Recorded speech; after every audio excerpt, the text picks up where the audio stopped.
अस्सलाम वालेकुम स्टूडेंट्स। तो इससे पहले कि अगर हम आगे बढ़ें, आप लोगों के लिए ये जानना बहुत ज़रूरी है कि किसी भी सक्सेसफुल सॉफ्टवेयर या वेबसाइट को बनाने से पहले उसका जो सबसे इंपॉर्टेंट पार्ट होता है वो होता है रिसर्च और प्लानिंग। अगर हम प्रॉपर रिसर्च या प्लानिंग के बगैर कोई सॉफ्टवेयर वेबसाइट या कोई प्रोजेक्ट बिल्ड कर देंगे तो 80 to 90% चांसेस होते हैं उसके फ्लॉप या फेल होने के।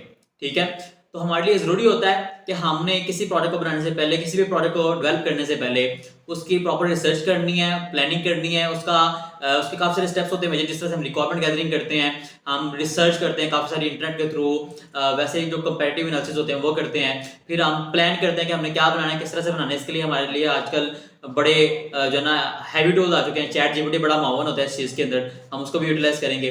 हम ये सीखेंगे और देखेंगे इस वीडियो के अंदर कि रिक्वायरमेंट गैदरिंग किस तरह से करते हैं, प्लान किस तरह से करते हैं सॉफ्टवेयर को, रिसर्च किस तरह से करते हैं, और प्लानिंग के अंदर जो सबसे इंपॉर्टेंट रोल होता है हम इसके अंदर डिस्कस करने वाले हैं ईआर डायग्राम। एंटिटी रिलेशनशिप जो मॉडल होता है या एंटिटी रिलेशनशिप डायग्राम होती है वो क्या होती है, किस तरह से बनाते हैं, कितनी इंपॉर्टेंट चीज है, कैसे हम सॉफ्टवेयर पूरा बनाने से पहले अपने उस डायग्राम के थ्रू ही पूरे का पूरा सॉफ्टवेयर बिल्ड कर चुके होते हैं। जब हमारी डायग्राम या हमारा ईआर मॉडल बड़ा अच्छा बन चुका होता है तो तकरीबन समझ लें कि हमारा 90% सॉफ्टवेयर रेडी हो चुका होता है। ठीक है, हमारी जो सक्सेस के चांसेस होते हैं वो 89% 90% तक इंक्रीज हो चुके होते हैं अगर हमारी प्रॉपर जो ना वो डायग्राम या रिसर्च और प्लानिंग प्रॉपर हो चुकी होती है। तो इसके लिए ईआर डायग्राम, डीएफडी मतलब data flow diagram, use case diagram, methodologies जो हमने यूज करनी है, क्यों यूज करनी है, कैसे करनी है, वो समझना हमारे लिए बहुत जरूरी है इससे पहले कि हम स्टार्ट करें। ठीक है, तो आज की वीडियो में आपको मैं वो सारी चीजें सिखाने वाला हूँ कि हम एक रिसर्च और प्लानिंग अच्छे सॉफ्टवेयर को बनाने से पहले कैसे करते हैं, रिक्वायरमेंट गैदरिंग कैसे करते हैं, हम मेथोडोलॉजीज कैसे चूज करेंगे, कैसे हम use cases, ER diagram, DFT वगैरह बनाएंगे। तो चलिए गाइस स्टार्ट करते हैं। कोई भी प्रोजेक्ट हमने बनाना है, उसको बनाने से पहले हमारे लिए ज़रूरी है कि प्रॉपर रिक्वायरमेंट्स गैदर की जाए। क्लाइंट की रिक्वायरमेंट्स क्या है, वो चाहता क्या है, या वो कौन सा फ़ायदा लेना चाहता है इस प्रोजेक्ट से। ठीक है, अब होता क्या है आम रूटीन के अंदर, मैं छोटी सी एग्जांपल देता हूं आपको। लेट्स सपोज एक फेसबुक पेज की कवर डिज़ाइन करनी है। मेरा एक क्लाइंट है, कहता है जी कवर डिज़ाइन करनी है। मैं अपने किसी एम्प्लॉय को कहता हूँ यार कवर डिज़ाइन करो इसकी, वो क्या करेगा? 99% अगर उसे प्रॉपर गाइड ना किया गया हो, 99% क्या करने वाला है वो, जितना मर्जी प्रोफेशनल डेवलपर हो, अक्सर औकात क्या करने वाला है वो फौरी तौर पे कवर डिज़ाइन करना स्टार्ट कर देगा। फिर क्या होगा? वो फेसबुक कवर, पता ना फेसबुक कवर का, ये वो चीज़ है जिसका आपको आम रूटीन में पता होता है, मैं इसलिए इसकी एग्जांपल दे रहा हूँ। वो डिज़ाइन करना स्टार्ट कर देगा, होगा क्या? 1 घंटा मैं पूछूंगा हाँ जी हो गया रेडी सर, कर रहा हूँ। दूसरा घंटा हो गया रेडी सर, बस हो गया। तीसरा घंटा, चौथा, पांचवा, छठा घंटा, हो गया रेडी सर, हो गया, मैं दिखाने लगा हूँ आपको। खैर मुझे दिखाएगा या मुझे नहीं, डायरेक्ट क्लाइंट को सेंड करता है। अगर क्लाइंट क्या करेगा, यार ये क्या बना दिया आपने,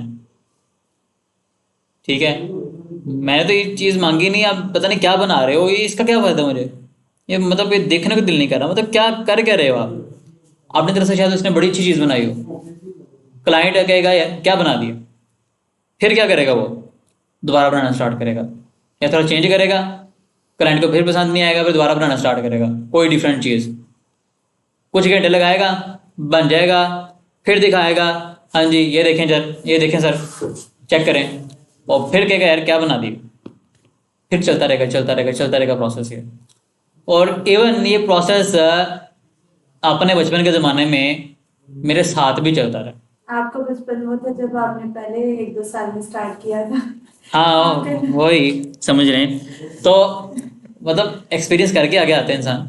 तो ये है कि जो सीधी सी बात है, स्टार्टिंग में मेरे साथ खुद ये चीज़ होती रही। तो अब क्या था कि मैं बताने वाला कोई नहीं था। मैंने जब लारावेल सीखी थी, आपको बताया था मैंने कि लारावेल जो है मैंने किसी भी टीचर से नहीं सीखी। ठीक है, मैंने खुद सीखी है लारावेल की डॉक्यूमेंटेशन से, वो भी 1.5 दिन के अंदर अंदर।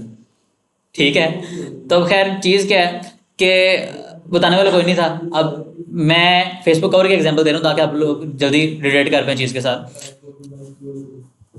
मुझे ना लेट सपोज किसी ने एक टास्क दे दिया फ्लेक्स डिज़ाइन करने का। ठीक है, अब वो डिज़ाइन में कर रहा हूँ, करता जा रहा हूँ, मैंने कुछ घंटे लगा के बनाया हो, क्या यार मज़ा नहीं आया मुझसे भाई, मज़ा नहीं आया, मैं फिर डिज़ाइन कर रहा हूँ, करता जा रहा हूँ करता जा रहा हूँ, कोई 2 दिन के बाद सबमिट करवाया। मैं ना रात को सो रहा हूँ, ना खाने का होश है, ना किसी और चीज़ का। मिलने कितने हैं? 350 रुपये, ठीक है।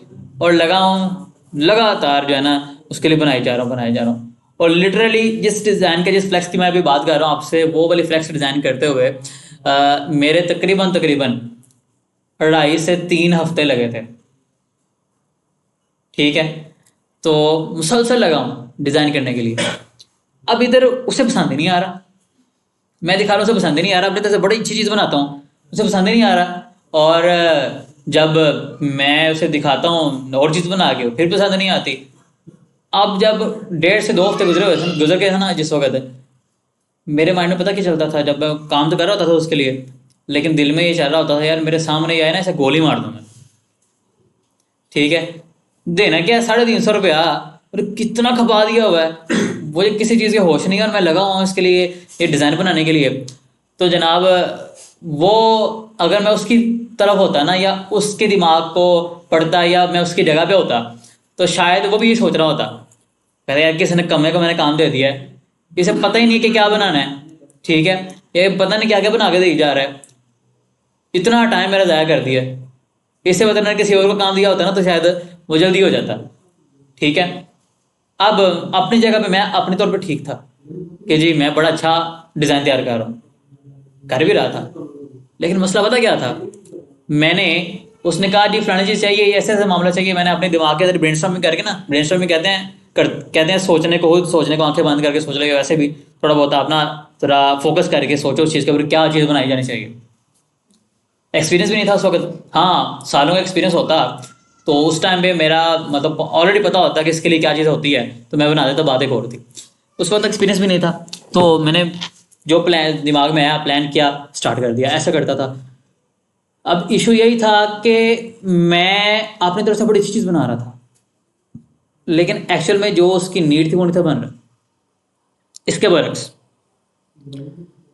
अगर मैं इस तरह से करता, जो कि करने का सही तरीका था, और जो कि मैं बाद में फिर ये काम इस तरह करता भी रहा हूँ, क्या करता कि अगर मुझे उसने टास्क दिया था ना, लेट्स सपोज उसने कहा जी फेसबुक कवर डिज़ाइन करें मेरे लिए, पहला काम मैं क्या करता, वो मुझे कहता कि फेसबुक कवर डिज़ाइन करें हमारी सॉफ्टवेयर कंपनी जिसकी फेसबुक कवर है। मुझे पता लग गया कि सॉफ्टवेयर कंपनी है उनकी, नाम है let's suppose virtual software company है, ये मेरी सॉफ्टवेयर कंपनी है, मैं एग्जाम्पल दे रहा हूँ। वर्चुअल सॉफ्टवेयर कंपनी जी, सॉफ्टवेयर कंपनी का नाम है, जिस तरह ना वर्चुअल यूनिवर्सिटी, उस तरह से मैंने सॉफ्टवेयर कंपनी का नाम रखा हुआ है वर्चुअल सॉफ्टवेयर कंपनी, ठीक है पूरा। तो खैर वो कहते हैं जी वर्चुअल सॉफ्टवेयर कंपनी है, इसकी फेसबुक कवर डिज़ाइन करनी है आपने। अच्छा क्लाइंट्स कहाँ के हैं, लेट्स सपोज क्लाइंट्स सिर्फ पाकिस्तान के हैं, हालांकि वर्चुअल सॉफ्टवेयर कंपनी के क्लाइंट्स वर्ल्ड वाइड हैं। मैं एग्जांपल दे रहा हूँ कि पाकिस्तान के क्लाइंट्स हैं, मुझे कहता है कि पाकिस्तान के क्लाइंट्स हैं हमारे, तो आप जो ना इसके कवर डिज़ाइन करें। मैं क्या करता, मैंने देखना था, ठीक है जी वर्चुअल सॉफ्टवेयर कंपनी पाकिस्तान में एक सॉफ्टवेयर कंपनी है, पाकिस्तानी क्लाइंट्स हैं। अब मैं ये देखूंगा कि पाकिस्तान की टॉप 10 टॉप 20 सॉफ्टवेयर कंपनीज कौन कौन सी हैं। मैं क्या करता, या गूगल पे आके सर्च करता top 10 software companies in Pakistan, ठीक है जी। मेरे सामने ऑटोमेटिकली टॉप 10-20 सॉफ्टवेयर कंपनीज आ जाती, समझ आ गया। सिमिलरली अगर मैं सर्च करता top 10 software companies of India, क्योंकि पाकिस्तान की जो ऑडियंस है इंडियन ऑडियंस में मिलती जुलती है, नेचर वगैरह हमारी बोलचाल सारा कुछ सिमिलर है, तो मैं top 10 software companies of India search करता, तो क्या होता, बाकी टॉप 10 सॉफ्टवेयर कंपनीज भी आ जाती। देन मैं क्या करता, इसी तरह सर्च करके आके ना कोई 50 को लेवल की सॉफ्टवेयर कंपनीज निकाल के रख लेता अपने पास। इसके बाद मैं क्या करता, इन तमाम सॉफ्टवेयर कंपनीज के नाम जाके सर्च करता फेसबुक के ऊपर। ऑब्वियसली इन सब के फेसबुक पेजेस तो होने थे, इनके पेजेस निकालता, पेजेस निकाल के इन सब की फेसबुक कवर्स खोल का देखता, चेक करता, डाउनलोड कर लेता, सारी कंपनीज की फेसबुक कवर्स डाउनलोड कर लेता जो कि टॉप की सॉफ्टवेयर कंपनीज हैं। मैं इंडिया को साइड पे कर देता हूँ, पाकिस्तान की बात करता हूँ फिलहाल। पाकिस्तान की टॉप की लेट्स सपोज मैंने 50 सॉफ्टवेयर कंपनीज निकाल ली और उन सब की फेसबुक कवर डाउनलोड कर ली सबके। अब मैंने क्या किया, ये मैं क्या करता, मैं उन सब की सब सॉफ्टवेयर कंपनीज की जो कवर्स हैं, फेसबुक कवर्स हैं, उन सब कवर्स को एक एक करके स्टडी करता कि फलानी सॉफ्टवेयर कंपनी ने कवर बनाई है, उसके अंदर उन्होंने क्या लिखा है। लेट्स सपोज हम यहाँ से आते हैं, इस वक्त मैं फेसबुक पे आता हूँ और यहाँ पर आने के बाद मैं सर्च करता हूँ /स्मार्ट किला। ठीक है, अब मैंने facebook.com/स्मार्ट किला पे आके स्मार्ट किला की जो ना ये उसका पेज निकाल लिया। यहाँ पे क्लिक करता हूँ तो मैं स्मार्ट किला की जो कवर है ये ओपन कर लेता हूँ। इसी तरह से मैं क्या करता, तमाम सॉफ्टवेयर कंपनीज की कवर्स ओपन कर लेता, डाउनलोड कर लेता। अगला काम क्या होना था, डाउनलोड करने का तरीका अगर सिंपल है, यहाँ पे आके सेव एज पे क्लिक करो, इमेज एज पे डाउनलोड कर लो। ठीक है, अगला काम क्या होना था, मैंने तमाम सॉफ्टवेयर कंपनीज के फेसबुक कवर्स को स्टडी करना था। लेट्स सपोज मैंने एक कवर एक ओपन की हुई है, मैं क्या देखता हूँ, इसके अंदर लोगो लगा हुआ है, एक शॉर्ट डिस्क्रिप्शन है, 4 पॉइंट्स लगे हैं, सॉफ्टवेयर कंपनी भी आई है जी, होम एंड ऑफिस ऑटोमेशन की सर्विसेज देते हैं, को वर्किंग भी है, यूथ एम्पावरमेंट कम्युनिटी भी है, ये उनका फोन नंबर है, ये उनका उनकी वेबसाइट है, ये जी उनका ईमेल है, ये उनका एड्रेस लगा हुआ है जी। ठीक है, अब ये मैंने क्या किया, स्मार्ट किला की फेसबुक कवर निकाल ली और इसे देख लिया। मुझे समझ आ गया कि इसके अंदर पिक्चर्स लगाई जा सकती हैं, इसके अंदर लोगो आ सकता है, इसके अंदर शॉर्ट डिस्क्रिप्शन आ सकती है, इसके अंदर जी 4 पॉइंट आ सकते हैं, इसके अंदर जी कॉन्टैक्ट इन्फॉर्मेशन आ सकती है, एड्रेस आ सकता है। सिमिलरली मैं हर किसी की फेसबुक कवर स्टडी करता हूँ, मुझे पता क्या लग जाता, अच्छा जी फलाने ने इसमें ये लिखा हुआ है, फलाने ने अपनी कवर में ये चीज़ें यूज़ की हैं, फलाने ने ये यूज़ की हैं, फलाने ने ये यूज़ की हैं। तो मैं क्या कंपनी सिर्फ से मतलब डाटा निकाल के रख लेता, अच्छा जी एक फेसबुक कवर के अंदर फलानी चीज़ें यूज़ की जा सकती हैं। तो दोस्तों मजीद डिस्कस करने से पहले इस वीडियो को लाइक करें, चैनल को सब्सक्राइब करें और बेल आइकन प्रेस करना बिल्कुल ना भूलें, ताकि हमारी हर नई आने वाली अपडेट आप तक टाइमली पहुंचती रहे। अच्छा जी, इसी तरह से मैं क्या करता, मैं सबकी चीज़ें लिस्ट आउट कर लेता कि इसमें क्या क्या चीज़ें हो सकती हैं, कलर्स कैसे हो सकते हैं जी, कौन कौन से पॉइंट इसमें हो सकते हैं कवर के अंदर। उसके बाद मैं इन सब चीज़ों को मद्देनजर रखते हुए मैं फेसबुक कवर बनाने की तरफ जाता, उस कंपनी की देखता उनका लोगो क्या है, कलर्स कैसे हैं, उसके अकॉर्डिंग हम क्या क्या चीज़ें इसमें रख सकते हैं, डिज़ाइन कैसा कैसा होता है। जैसे इसके अंदर क्या है कि बैक पे भी हल्का सा हल्की सी एक पिक्चर लगी हुई है, ऊपर पिक्चर्स लगी हुई हैं, ये चीज़ें लगी हुई हैं इसके अंदर। ठीक है, इसी तरह से अगर दूसरी कंपनीज को देखता, किसी ने बैक पे फ्लैट एक कलर लगाया हुआ है, किसी ने पूरी पिक्चर लगाई है बैक पे, किसी ने कुछ लगाया, किसी ने कुछ लगाया, हर किसी की बैकग्राउंड डिफरेंट है, हर किसी का ऊपर वाला हिस्सा डिफरेंट है, तो मुझे काफ़ी आइडियाज़ मिल जाते हैं कि कैसी कैसी कवर हो सकती है। ठीक है, अब मैं उनके अंदर क्या करता हूँ, उनमें से जो टॉप की 10 कवर्स मुझे लगती है ना, ये 10 कवर्स ऐसी हैं जो सबसे कमाल हैं, वो निकाल के रख लेता। उन 10 कवर्स की खूबियां निकाल के लदा कर लेता, खामियां भी निकाल के लदा कर लेता कि इनकी खूबियां कौन सी है, खामियां कौन सी हैं। फिर अगर क्लाइंट से बात होती है, मैं उससे कहता कि सर आप मुझे बताएं कि आप जो कवर बनवाना चाह रहे हो उसमें किस तरह की चीज़ें चाह रहे हैं। कोई एग्जाम्पल आपके पास है, आपने पहले किसी कंपनी की कवर देखी है, या आप इंस्पायर्ड हैं किसी से, या आपको लगता है यार फलाने की कवर देखी थी कमाल चीज़ थी, वैसी हो जाए ना तो क्या बात है, मुझे ना वो सर शेयर कर दें, करवा ली शेयर। अक्सर क्लाइंट के माइंड में कुछ ना कुछ घूम रहा होता है कि फलानी तरह की चीज़ चाहिए मुझे, उससे पूछ लेना चाहिए कि सर आप जो चीज़ बनवाना चाह रहे हैं ना, ये सारी चीज़ें लागू होती है सॉफ्टवेयर के लिए भी। ठीक है, मैं एग्जाम्पल दे रहा हूँ आपको, तो उससे पूछ लेना चाहिए कि सर आप जो चीज़ बनवाना चाह रहे हैं वो क्या बनवाना चाह रहे हैं, किस तरह की चीज़ बनवाना चाह रहे हैं, आपके माइंड में कौन सी इंस्पिरेशन है वो बताएं हमें। अब मैं उससे पूछता, उसने मुझे कुछ चीज़ें ऑब्वियसली बतानी थी, लेकिन उससे पहले मैं रिसर्च कर चुका था। मैं उससे बताता कि सर इसमें ये चीज़ें भी हो सकती हैं, इसको हम ऐसा भी कर सकते हैं, इसके अंदर ये चीज़ें भी ऐड कर सकते हैं। अगर अभी प्रोजेक्ट फाइनलाइज नहीं था हुआ उसके साथ, जब मैं उसे ये चीज़ बताता ना कि सर इसमें ऐसा ऐसा भी कर सकते हैं, उसने कहना था यार क्या बात है, वाकई ऐसा भी हो सकता है। ठीक है, वहाँ तो बल्कि उसने आप जो ना कि आगे आगे आगे थोड़ा झुक जाना था, झुकने से मुराद वो वाला झुकना नहीं है, मतलब एक तरह से आपकी बातों में आ जाना था। उसने कहना था यार ये वाकई बंदा एक्सपीरियंस्ड है, इसे पता है काम कैसे होना है, क्योंकि आपने उससे एक्चुअल बात करने से पहले क्या कर लिया, रिसर्च कर लिया थोड़ी सी। और ये रिसर्च करने में कितना टाइम लगा है, 5 मिनट काफ़ी है, इतना टाइम नहीं लगता, 5-10 मिनट लगा लो यार। अब अगर मैंने ये 10 मिनट लगा के रिसर्च करके क्लाइंट से बात करके बनाना था फिर भी कर सकता था, या अगर मैंने डायरेक्ट कवर बनानी थी फिर भी मैं अगर ये रिसर्च करता ना 5 से 10 मिनट लगाता और रिसर्च करके मैं इस कवर को बनाने लगता, तो इस कवर को बनाता, तो इसका मतलब ये था कि अगर मैंने 10 कवर्स फाइनलाइज करके उनके अंदर से निचोड़ निकाल के अपनी फेसबुक कवर बनाई है, तो 10 कवर्स का मतलब ये है कि जो 10 टॉप की पाकिस्तान की सॉफ्टवेयर कंपनीज है ना, उन 10 कंपनीज में से हर किसी कंपनी की जो फेसबुक कवर है उसको 50 डिजाइनर्स के पैनल ने बैठ के, हाईली एक्सपर्ट पैनल ने बैठ के अप्रूव किया हुआ है। मतलब क्या है कि उन 10 कवर्स का मतलब यह है कि पाकिस्तान के टॉप के 500 एक्सपर्ट ग्राफिक डिजाइनर्स का जो निचोड़ है ना वो आपके हाथ में है। पाकिस्तान के टॉप के 10 एक्सपर्ट ग्राफिक डिजाइनर्स मिलकर अगर आपकी फेसबुक कवर बनाते हैं तो क्या ही बात है। जहाँ पे एक ग्राफिक डिजाइनर शायद अच्छी खासी फी चार्ज करे बनाने की, जब आपने उनका सबका निचोड़ निकाल लिया, उनके सारी चीज़ों को स्टडी कर लिया, कहते हैं जी बेवकूफ़ वो होता है जो अपनी गलती से नहीं सीखता, नॉर्मल इंसान वो होता है जो अपनी गलती से सीखता है, लेकिन अक्लमंद वो होता है जो दूसरों की गलती से सीखता है। हमने क्या करना है, हमने स्मार्ट वर्क करना है। स्मार्ट वर्क ऐसे ही होता है, हमने कोई भी काम करने से पहले करनी है रिसर्च करनी है, देखना है जो एक्सपर्ट लोग हैं, जो किसी पॉइंट पे पहुंचे हुए हैं, वो अभी क्या कर रहे हैं, हर चीज़ छोड़ छाड़ के ये वो कर करा के एट द एंड किस चीज़ को लेके चल रहे हैं वो पकड़ लो। जिस तरह आपको एग्जांपल दी थी मैंने कि ITCN जो एशिया मतलब सबसे बड़ा IT एक्सपो होता है एशिया का, पाकिस्तान में जब होता है तो यही नाम होता है उसका, ऑब्वियसली लाहौर में भी था, कराची में हुआ इस पर। तो वहाँ पर अगर हम जाके देखते हैं, मैं गया तो मैंने यही देखा कि मैक्सिमम जो सॉफ्टवेयर कंपनीज वहाँ मौजूद हैं, जो सॉफ्टवेयर बना रही हैं, लारावल में बना रही हैं, लारावल के अंदर बने हुए हैं उनके। तो मतलब क्या है यार, जो टॉप की IT कंपनीज है पाकिस्तान की या एशिया के हवाले से, अगर वो लारावल यूज़ कर रही है तो हम बेवकूफ़ हैं कि हम दूसरी चीज़ें यूज़ करें। सिंपल सी बात। अब यही चीज़ यहाँ पर भी लाई करती है। तो हमने तब ये चीज़ देखने के बाद, प्रॉपर तरीके से उन चीज़ों को रिसर्च करने के बाद, निचोड़ निकालने के बाद, टॉप की चीज़ों का हमने अपनी कवर डिज़ाइन करके क्लाइंट को देनी है ना, उसने ऑब्वियसली वाह करना है।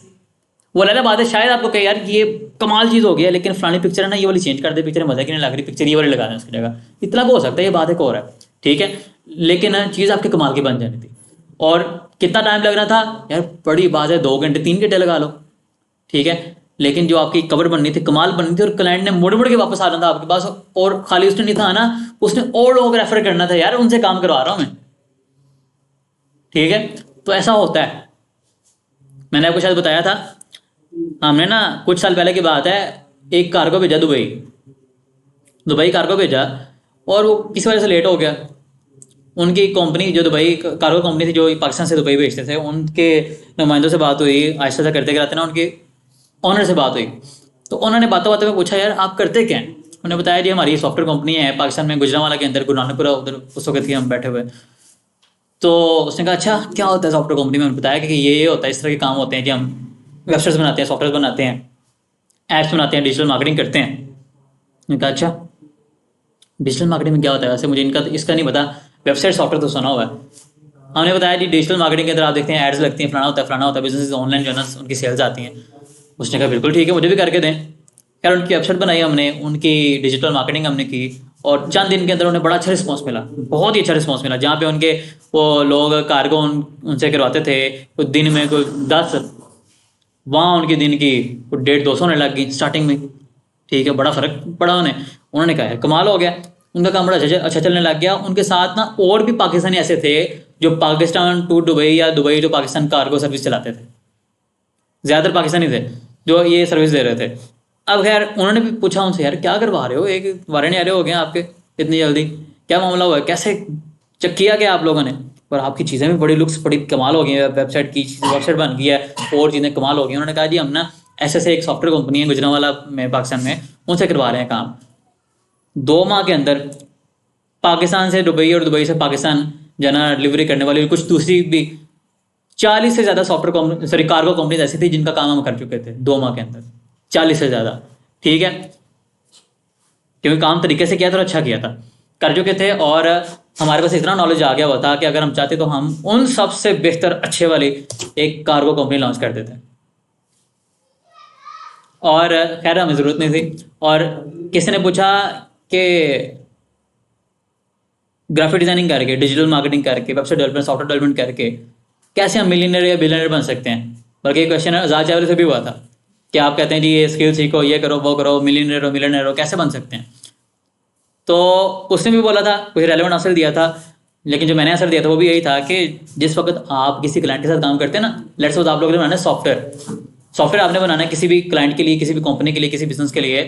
तो जब आपने उनके लिए सॉफ्टवेयर बनाना है, उनसे आपने बैठ के मीटिंग्स करनी है, टोटल डिस्कशन करनी है, उनकी नीड्स समझनी है, उनका प्रोसेस समझना है। उस टाइम पे आपसे अपनी हर वो इच्छी बिच्छी या हर वो स्ट्रेटजी वो बिजनेसमैन शेयर करेगा जो शायद वो अपने सगे भाई या शायद अपने पार्टनर के साथ भी कभी डिस्कस ना करे, आपसे शेयर करेगा। क्यों करेगा? उसने आपके थ्रू उन्हें फुल उन चीज़ों को यूज़ करके पैसा कमाना, पैसा निकालना, ठीक है। जब आपसे वो शेयर करेगा, if you are intelligent enough, आप इतने अक्लमंद हो, तो आप उन चीज़ों को पिक करोगे, उसे नुकसान नहीं पहुंचाना, उसे उस चीज़ का आपने हलाल कमाना है, उसे फ़ायदा देना है, लेकिन उन चीज़ों को आपने भी सीखना है उनसे, हाँ ये ऐसे होता है, ठीक है। तो वो वहाँ से रास्ते खुलते हैं। जिस तरह मैंने आप छोटी सी एग्जाम्पल दी कार्गो कंपनीज की, हम चाहते तो बना लेते, ठीक है, ऐसे ही होता है मामला, हम आगे निकलते हैं फिर। तो खैर फिलहाल मैंने आपको बताया कि रिसर्च क्या होती है। रिसर्च करके प्लानिंग प्रॉपर पूरी नहीं बताई मैंने, प्लानिंग शायद आप समझ लो कि प्लानिंग इसके अंदर होगी, हाँ कह सकते हैं प्लानिंग भी हुई, प्लानिंग भी हमने की जी, हमने क्या रखना है, कवर में क्या निकालना है, लेकिन प्रॉपर प्लानिंग का तरीका भी आपको बताने लगा आगे मैं।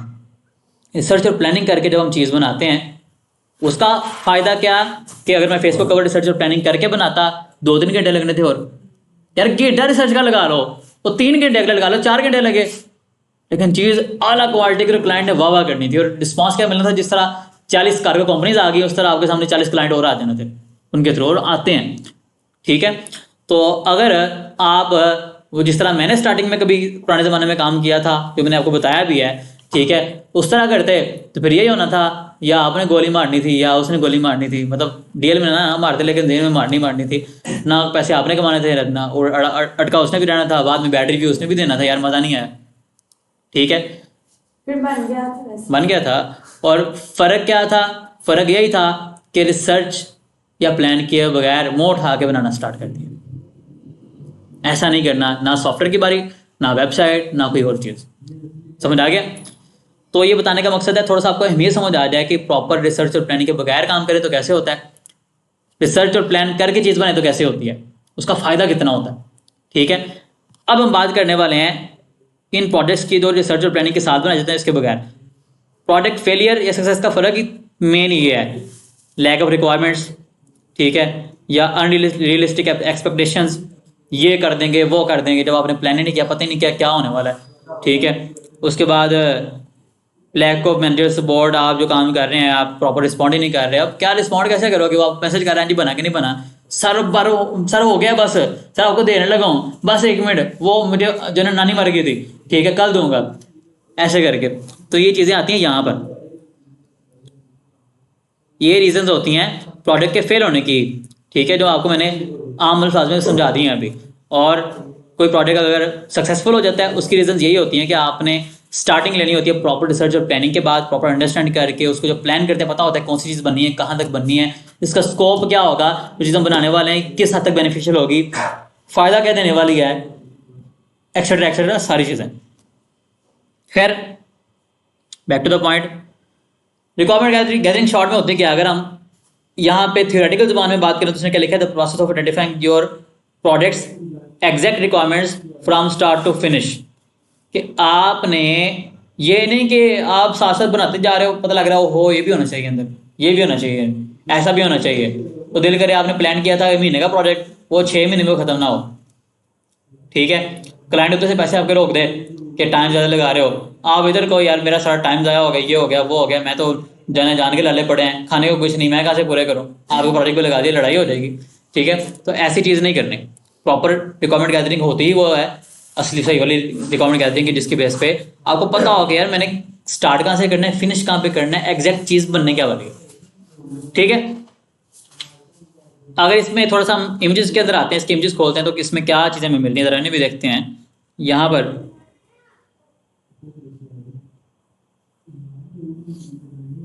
मैं देखता हूँ कोई आसान सी चीज़, ये देखो ज़रा, लेट्स सपोज आप बैठे हो क्लाइंट के पास,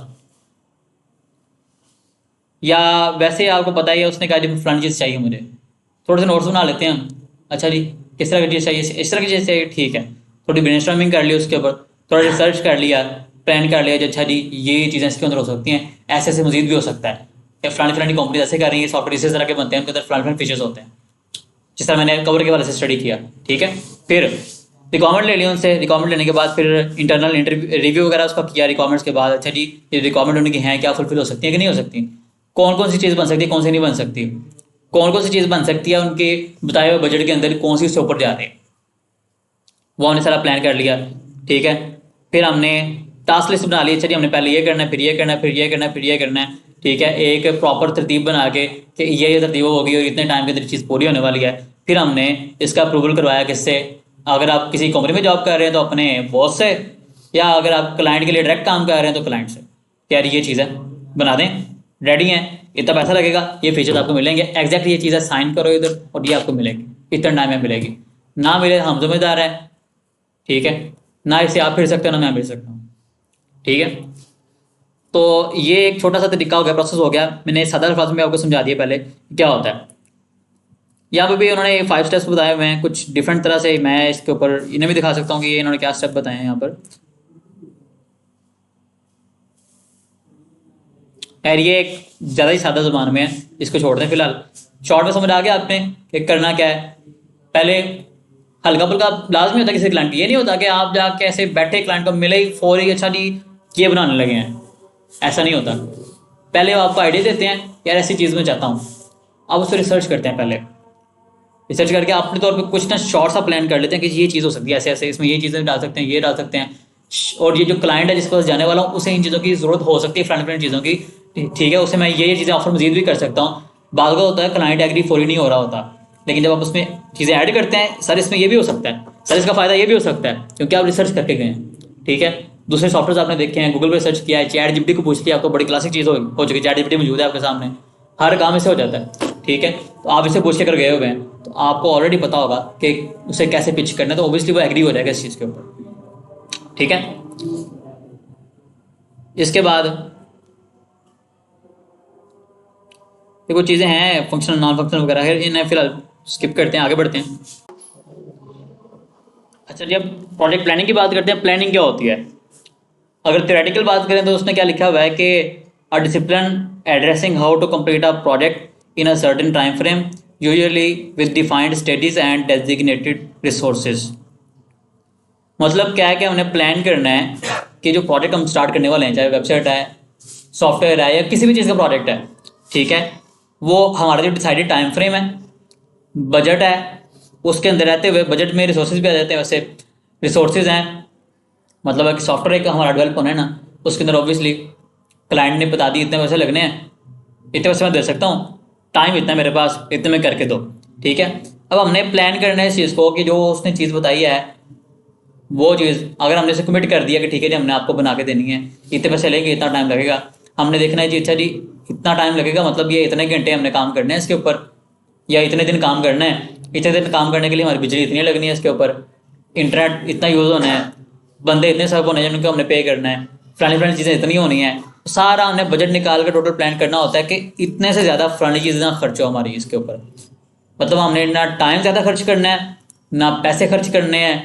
टाइम और पैसा मतलब ये बिजली शिजली सारे रिसोर्सेज जो है ना, ये हमारे जो हमने डिसाइड कर लिया ना कि हमने इतने के अंदर पूरा करना है, उससे ऊपर ना हमारा लगे, हमने उतने में पूरा करना है हर सूरत से। अगर हम उससे डिले कर जाते हैं तो मतलब यह है एक तो क्लाइंट डिस्टर्ब होगा क्योंकि लेट कर दिया आपने, और दूसरा क्या होगा कि वो डिस्टर्ब होने के साथ साथ हमारा अपना बड़ा नुकसान होने वाला है। पैसे तो उसने उसने उतने ही देने, दिल कर उसे भी भागता फिर, लेकिन हमने पूरा करके देना है उसे, जब कमिट किया हुआ है पूरा करके देना है, हमारा अपना एक्सपेंस जो बढ़ता जा रहा है जितना लेट कर रहे हैं। तो प्लानिंग प्रॉपर इस चीज़ के लिए हम करते हैं कि हमें पता हो कि हमने कितना टाइम किस किस फीचर पे लगाना है इसके, और कब कब हमने कौन कौन से स्टेप इसके पूरे करते जाना है, और कब ये मुकम्मल होगा।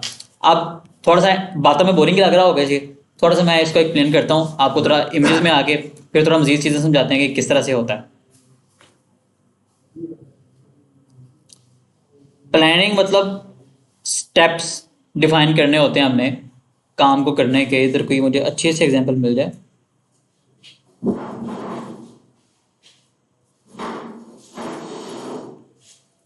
आई होप कि ये मजे की होगी। लेट्स सपोज प्रोजेक्ट हमारा फाइनलाइज हो चुका है कि हमने उन्हें काम करके देना है। अब क्या है, identify and meet stakeholders. Stakeholder कौन होते हैं? लेट्स सपोज लेबोरेटरी की बात कर रहा हूँ मैं, जिनके हमने सॉफ्टवेयर बनाना है, उनके स्टेक होल्डर कौन है? हर वो बंदा जो हमारे बनाए हुए सॉफ्टवेयर को यूज़ करने वाला है। अब लेबोरेटरी के अंदर एक तो होगा ऑनर, ऑनर को और तरह से जना सॉफ्टवेयर देखने की ज़रूरत है। उसे पता लग रहा हो आज कितने टेस्ट आए हैं, फ्रंट काम कितने हुए हैं, कितने टेस्ट हो चुके हैं, प्रॉफिट कितना आ गया, फ्रंट चीज़ें कितनी आई, फ्रंट चीज़ें कितनी आई, ऑनर। फिर रिसेप्शन पे जो लोग मौजूद हैं, फीमेल है मेल है जो भी हैं, जिन्होंने लोगों के टेस्ट के लिए सारा वो खाता मेंटेन करना है, अगर प्रॉपर वर्ड्स में बोलें, उन्होंने रिकॉर्ड मेंटेन करना है इस चीज़ का कि कौन कौन आया टेस्ट करवाने के लिए, किस किस का हो गया, किसका रहता है, किस किस की फीस आई, किसकी पेंडिंग है, कितने पेशेंट आ जाए और इस तरह की चीज़ें। ठीक है, हमने उनसे मिलना है कि आप यहाँ पर जब बैठे होते हैं ना रिसेप्शन पे, आप कैसे मैनुअली ये चीज़ें मैनेज करते हैं। हम करने क्या वाले हैं, पहले तो जो मैनुअली काम सारा हो रहा है उसे हम डिजिटल फॉर्म में लेके आने लगे हैं। फिर हम देखें कि जो डिजिटल फॉर्म है उसको हम लेके आ रहे हैं, मजीद ऑटोमेट कैसे कर सकते हैं कि इसमें प्रोसेसिंग कम हो जाए। मतलब यह है कि एफर्ट इंतहाई कम डालनी पड़े, आउटपुट ज़्यादा निकले। ठीक है, मतलब इंसानी काम कम हो जाए, आप चीज़ें ऑटोमेटिक हो रही हों। वो कैसे कर सकते हैं, वो अगला स्टेप होता है। पहले हमने क्या करना होता है, ये देखना होता है कि वो सिस्टम जो है वैसे फिजिकली कैसे चल रहा है। मतलब मैं मिल लिया मैंने जनरल लेबॉर्टरी के ऑनर को, फिर मैंने मिल लिया रिसेप्शन वाली को। ठीक है, उससे पूछा कि आप काम ये किस तरह से करती हैं। फिर सैंपल्स जो लेने वाले जो उनके वाम हैं, जो लोगों के खून निकालते हैं, ठीक है, उन्हें मिल लिया जी आप ही प्रोसेस करते हैं, किस तरह करते हैं, इसका रिकॉर्ड मेंटेन करते हैं, कोई कैसे करते हैं। लेट्स सपोज सैंपल्स का रिकॉर्ड मेंटेन करते हैं, कोई बुक बनाई हुई है, उसके अंदर 4-5 चीज़ें आती हैं सैंपल के रिकॉर्ड के अंदर। पेशेंट की आईडी, फिर सैंपल के टाइप क्या है जी, सैंपल यूरिन का है, सैंपल ब्लड का है, सैंपल फलानी चीज़ का है, फलानी चीज़ का है, किस चीज़ का सैंपल है, सैंपल की क्वांटिटी कितनी है। ठीक है, सैंपल की एक्सपायरी डेट क्या है, कब तक एक्सपायर हो सकता है, ब्लड जो लेते हैं उसकी एक्सपायरी डेट होती है। इस तरह कुछ और चीज़ें वो क्या करते हैं, इसके लिए उन्होंने एक बुक बनाई जिसमें नोट डाउन करते हैं। मुझे मैं आपसे पूछता हूँ, लेबॉर्टरी का सॉफ्टवेयर बनाते हुए सैंपल्स का रिकॉर्ड हम क्रेडिट्स बना के मैनेज कर सकते हैं? हाँ, कर सकते हैं। तो मैं आपको छोटी सी चीज़ बस मैंने आपको पॉइंट आउट कर दिया, जिस तरह सैंपल्स का रिकॉर्ड मैनेज कर सकते हैं, सारी चीज़ें ऐसी ही होती हैं। ठीक है, सैंपल्स ले रहे हैं वो, उनके लिए उन्होंने बुक कीपिंग की है, मतलब एक नोटबुक बनाई है जिसके अंदर वो सारा रिकॉर्ड मेंशन करते जा रहे हैं। सिमिलरली इनसे मिल लिया हमने, पहले किनसे मिला, रिसेप्शनिस्ट के साथ। हमने देखा जी रिसेप्शनिस्ट कैसे मैनेज करती सारी चीज़ें, वो कौन कौन से खाते उसने बनाए हुए हैं, जहाँ पे लिख रही होती सारी चीज़ें। ऑब्वियसली काम सारा उन्होंने करके रखा हुआ है आपके लिए तैयार, बस आपने इसे डिजिटल फॉर्म में कन्वर्ट करना है। बात इतनी सी है, बड़ा आसान होता है, सही बात है, मुश्किल नहीं होता। ठीक है, मुश्किल नहीं होता, काम हमारा बड़ा थोड़ा होता है, पैसे बड़े ले लेते हैं हम। ठीक है, हाँ मेहनत होती ज़रूर है, वो अलग बात है। खैर अगला स्टेप क्या है जी, अब मिलेंगे टेक्नोलॉजी से या टेक्नीशियन से। मतलब वो लोग, ये टेक्निकल जुबान में कहते हैं उन लोगों को जो टेस्ट कर रहे होते हैं हमारे ब्लड के ऊपर, जो टेस्ट वगैरह परफॉर्म कर रहे होते हैं, माइक्रोस्कोप लगा के पुरानी मशीनें चेक करके कि इसका जी टाइफाइड है कि नहीं, कोरोना वायरस हुआ कि नहीं हुआ, फलाना हुआ कि नहीं हुआ, ठीक है, एक्सेट्रा एक्सेट्रा। तो टेस्ट कर रहे होते हैं उन्हें कहते हैं टेक्नीशियन या टेक्नोलॉजिस्ट। टेक्नोलॉजी ज़रा बड़े रैंक के होते हैं, टेक्नीशियन छोटे रैंक के होते हैं। तो उनकी बात मैं मुझे इसलिए पता है क्योंकि हमने सॉफ्टवेयर बनाया, हमारा को काफ़ी सारी लेबॉर्टरीज में चल रहा है। ठीक है, तो टेक्नीशियन या टेक्नोलॉजिस्ट जो होते हैं उनसे मिलेंगे, पूछेंगे यार आप कैसे मैनेज करते हो इस सब चीज़ को। मतलब आपके पास सैंपल्स आ जाते हैं क्या, बिल्कुल ही आप जो है ना वैसे मुंह उठा के करते जा रहे हो, या कोई रिकॉर्ड मेंटेन करते हो। यार मैंने फलानी आईडी वाले ना, ऑब्वियसली उन्होंने आईडीज मेंशन की होती है, हर टेस्ट के ऊपर आईडी होती है, उसका एक आइडेंटिफिकेशन होती है कि फलाने पेशेंट की, जिस आईडी का मतलब ये होता है उस आईडी का खाता कहीं पड़ा हुआ है, वहाँ से जाकर देखते हैं अच्छा ये फलाने पेशेंट की आईडी है। बड़ा मैनुअल काम होता है, बहुत टाइम टेकिंग होता है, हर चीज़ का रिकॉर्ड मैनेज करना, हर चीज़ का रिकॉर्ड मैनेज करना उनके घंटे लेता है, कई घंटे मैनुअली। यहाँ पर क्या है, हमारे क्रेडिट रिलेशनशिप सारे काम निपटा जाते हैं। ठीक है, तो अब क्या है कि हमने उनका वो देख लेना कि वो किस तरह से इस चीज़ को मेंटेन करते हैं कि फलाना सैंपल उनके पास आया था, इसका उन्होंने टेस्ट परफॉर्म कर दिया।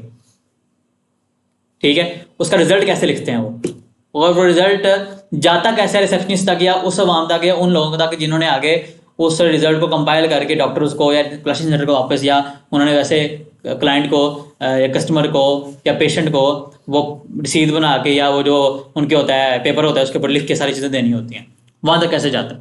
ठीक है, उस प्रोसेस के लिए क्या करना होता है, इन्हें मिलने के बाद हमने अगले उस स्टाफ को मिलना होता है कि जो इस सारी चीज़ों को कंपाइल करता है, सॉरी वो कैसे करता है। अलग बात है, उनके मिलने के बाद हमें वो ये पता लग जाएगा कि इन सब की जॉब जाने वाली है। ठीक है, तो क्योंकि वो काम सारे सॉफ्टवेयर करने वाला है, तो बड़े बड़े काम करने के लिए मैनुअली इतने बंदे चाहिए होते हैं, वो सारे खत्म हो जाते हैं, निकल जाते हैं अंदर से। मैं ना एक छोटी सी बात चले इसके दौरान याद आ गई मुझे कि एक ना हमने 5 साल पहले की बात है, एक तो उस वक्त फर्स्ट टाइम बनाया हमने स्कूल मैनेजमेंट सिस्टम ज़रा ना अच्छे वाला हाई लेवल, जो एक पूरे स्कूल को बल्कि उसकी ब्रांचेस को मैनेज करेगा बहुत ही क्लासिकल तरीके के साथ। इवन उसके अंदर अगर आपने बच्चों के लिए टेस्ट बच्चों को कंडक्ट करने हैं ना, टेस्ट कंडक्ट करने के लिए टेस्ट भी टीचर को बनाने की ज़रूरत नहीं है। क्लिक करो, आगे आ जाएगा। आपने मीडियम लेवल का बनाना है, आपने हाई लेवल बनाना है, लो लेवल बनाना है, किस तरह का बनाना है टेस्ट, लेवल चूज़ करो, करके डन करो। एक आपके रैंडम से एमसीक्यूज बन के आ जाएंगे, शॉर्ट क्वेश्चन आ जाएंगे, लॉन्ग क्वेश्चन आ जाएंगे ऑटोमेटिक बन के, ठीक है। और आ जाएंगे उन्हें आप जिस प्रिंट करो, बच्चों से टेस्ट ले लो। और टीचर को भी नहीं पता कि टेस्ट क्या आने वाला है, बच्चों को पता ना दूर की बात, ठीक है। तो इस तरह की चीज़ें भी अंदर थी, काफ़ी सारी चीज़ें, काफ़ी क्लासिक सॉफ्टवेयर था। अब खैर लेके हम गुजरांवाला के अंदर ने एक स्कूल गए, एक मैडम के पास, स्कूल की मैडम थी, स्कूल काफ़ी बड़ा था, मैं फिलहाल स्कूल का नाम नहीं यहाँ पे लूँगा। तो हमने जिक्र किया मैडम ये चीज़ हम प्रोवाइड कर रहे हैं, इसका ये फ़ायदा सारा कुछ करने कराने को। मैडम बड़ी एक्साइटेड, मैडम ने चाय शाय भी पिलाई, पकौड़े भी मंगवाए और ये चीज़ें मंगवाए, साथ समोसे मंगवाए, खा पी के ना। तो मैडम बड़ी खुश है कि आप आए हैं, बड़ा शुक्रिया अदा किया। लेकिन मैडम ने बोला एक मसला है, मैं आपका सॉफ्टवेयर लेना चाह रही हूँ, मैं ले भी लूँ, लेकिन एक इशू है। हमने कहा मैम इशू क्या है? वो कहती हैं जी इशू ये है कि आपका सॉफ्टवेयर मैं ले लूँगी तो मुझे पता है, या आप ये चीज़ बता रहे हैं कि जहाँ पर लेट सपोज 50 बंदे काम करेंगे किसी काम को परफॉर्म करने के लिए, वहाँ पर अगर सॉफ्टवेयर आप इम्प्लीमेंट करते तो एक ही बंदा काम करेगा। मैं खुद ही 49 है वो फारिग हो जाएंगे, मतलब उन्हें कोई काम वो करना नहीं पड़ेगा, सारे काम सॉफ्टवेयर कंट्रोल कर रहा है, एक ही बंदा काम करेगा। तो मैडम कहती है बजट भी ठीक है, मैं इतने पे ले भी लूँगी सॉफ्टवेयर, ठीक है, लेकिन मसला ये है कि अगर मैं सॉफ्टवेयर ले लेती हूँ जिस तरह आप कह रहे हैं कि एक ही बंदा काम करेगा, इतना ऑटोमेशन इसमें इसके थ्रू आ जाएगी, तो मुझे आप ये बताएं कि जो टीचर्स मैंने हायर की हुई हैं वो क्या करेंगे? ये पता क्या करते हैं प्राइवेट स्कूल्स वाले मैक्सिमम, ये क्या करते हैं, जो टीचर्स होती हैं बेचारियाँ पढ़ाने के लिए आ रही होती हैं, खाली पढ़ाने का काम नहीं लेते उनसे, यकीन को तकरीबन सारा सारा दिन बाजू का गधों की तरह काम लेते हैं। डेकोरेशन करो, फिर बच्चों का ये काम है, वो मैंने ये किया हुआ। जी, लिटरली गधों की तरह काम लेते हैं और चंद हज़ार रुपये देते हैं बस, ठीक है। अब वो क्या कह रही है कि टीचर्स, ये हमारी टीचर्स क्या करेंगी अगर सारा काम सॉफ्टवेयर नहीं कर जाने, तो इसलिए उसने नहीं किया, ठीक है। खैर वो चीज़ अपनी जगह पे। यहाँ पर हमने पहली चीज़ क्या देखी, वो क्या बता रहा है, प्लानिंग करने से पहले आपने करना क्या है, पहले तो था रिसर्च करना, रिसर्च हमने कर ली, ठीक है। रिक्वायरमेंट्स ले ली हमने उनकी कि रिक्वायरमेंट क्या है जी आपकी, वो भी ले ली। अगला प्रोसेस क्या होने वाला है, प्लानिंग करना। प्लानिंग से हमने क्या करना है, रिक्वायरमेंट्स किससे ली है हमने, बेसिकली मेन उनके ऑनर से। प्लानिंग के लिए पहले हम मिलेंगे उनके स्टेक होल्डर से, सारी बात है वो स्टेक होल्डर से मिलने की इजाज़त तभी देंगे आपको जब प्रोजेक्ट उनके साथ फाइनलाइज हो जाएगा, ठीक है, ऐसे नहीं देने वाले वो। तो खैर इनसे मिलोगे आप, स्टेक होल्डर हर वो बंदा जो आपके सॉफ्टवेयर को यूज़ करने वाला है, ठीक है। स्कोप डिफाइन करेंगे फिर आप, अच्छा जी इसमें ये चीज़ें भी हो सकती हैं, ये भी हो सकती हैं, ये भी हो सकता है, ऐसा भी हो सकता है, ऐसा भी हो सकता है। आपका फाइनलाइज हो गया प्रोजेक्ट उनके साथ, लेकिन ये चीज़ फाइनली हुई कि एक्चुअल में इसमें क्या क्या चीज़ें होने वाली हैं, फाइनल वाली जो आपने देनी है जी इतने पैसे में होगा, ठीक है। उसके लिए आपने उसे डिफाइन करना है कि इसमें ये इसके अंदर चीज़ें हम एक्चुअल में बनाएंगे। एक्चुअल में आपके लेबॉर्ट्री के अंदर इन चीज़ों की नीड है। हाँ, इसमें ना कुछ क्लासिक चीज़ें इतनी कमाल कमाल की चीज़ें आने वाली हैं, बल्कि हैं जिसकी एक लेबॉर्ट्री को नीड होती है और वो हमारे सॉफ्टवेयर के अंदर मौजूद हैं। मैं फिलहाल डिस्क्लोज यहाँ पे नहीं करूँगा, ठीक है, वो थोड़ी खुफिया चीज़ है, ठीक है। तो वो ऐसे क्लासिक चीज़ें जिसके बाद बेस पे सॉफ्टवेयर हिट होता है, ठीक है। यार अपनी बात होती है, आइडिया बिकता है। खैर यहाँ पर क्या है, स्कोप डिफाइन कर लिया हमने कि क्या क्या एक्चुअल में बनाना है हमने, सबसे मिलकर पता लग गया कि कौन कौन सी रिकॉर्ड मैनेजमेंट कैसे होती है। पहले तो हम उस सारी रिकॉर्ड मैनेजमेंट को करेंगे डिजिटल, आसान कर देंगे, और उसका काम को करने का मेरे ख्याल से 4-5 घंटे से ऊपर का टाइम नहीं लगने वाला, ओके, ठीक है। अगला प्रोसेस होगा उसको मजीद ऑटोमेट करना, उसमें एक्स्ट्रा फीचर्स ऐड करना, उसके अंदर मैसेज वाले फीचर ऐड करना, ईमेल्स खुद जाएँ, हर किसी को नोटिफिकेशन जाए, और फर्दर चीज़ें टास्क मैनेजमेंट वगैरह एक्सेट्रा एक्सेट्रा, वो चीज़ें अगली आती हैं। अब यार यहाँ पर क्या है, स्कोप डिफाइन करने के बाद हमने देखना चाहिए प्रायोरिटी क्या है, हमारी मेन प्रायोरिटीज़ क्या हैं, कौन कौन सी फंक्शनलिटीज ज़रूरी हैं, कौन सी इतनी ज़रूरी नहीं, ना भी हो तो चल जाएगा, ठीक है।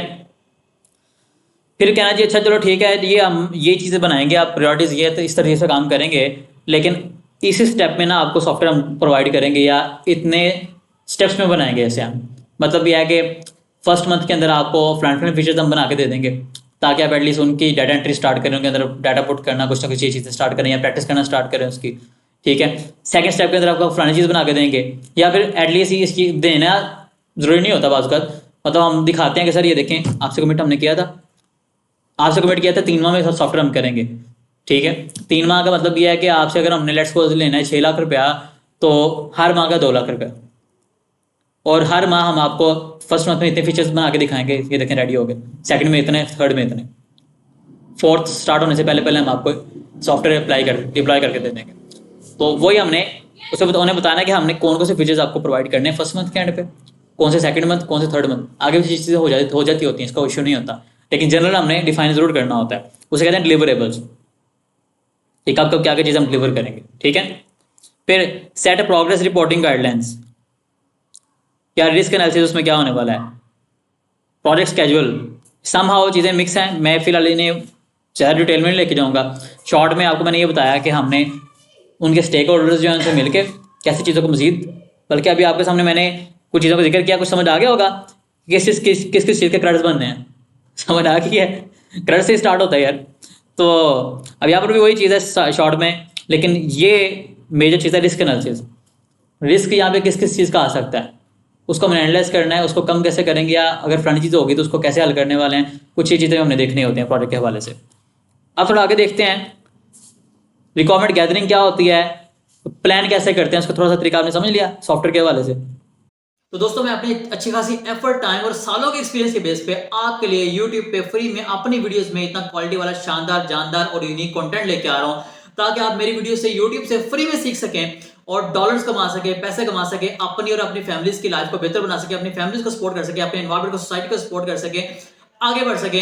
तो इस वीडियो को, इस कंटेंट को अपनी फैमिलीज के साथ, अपने दोस्तों के साथ व्हाट्सएप ग्रुप में, फेसबुक पे शेयर करना बिल्कुल ना भूलिएगा, ताकि वो लोग भी सीख सकें, वो लोग भी इस कंटेंट से फायदा उठा सकें और आगे बढ़ सकें। और अगर आपको ये वीडियो अच्छी लगी तो इस वीडियो को लाइक करें, चैनल को सब्सक्राइब करें और बेल आइकन प्रेस करना बिल्कुल ना भूलिएगा, ताकि ये शानदार जानदार वीडियोस आप तक टाइमली पहुंचते रहें।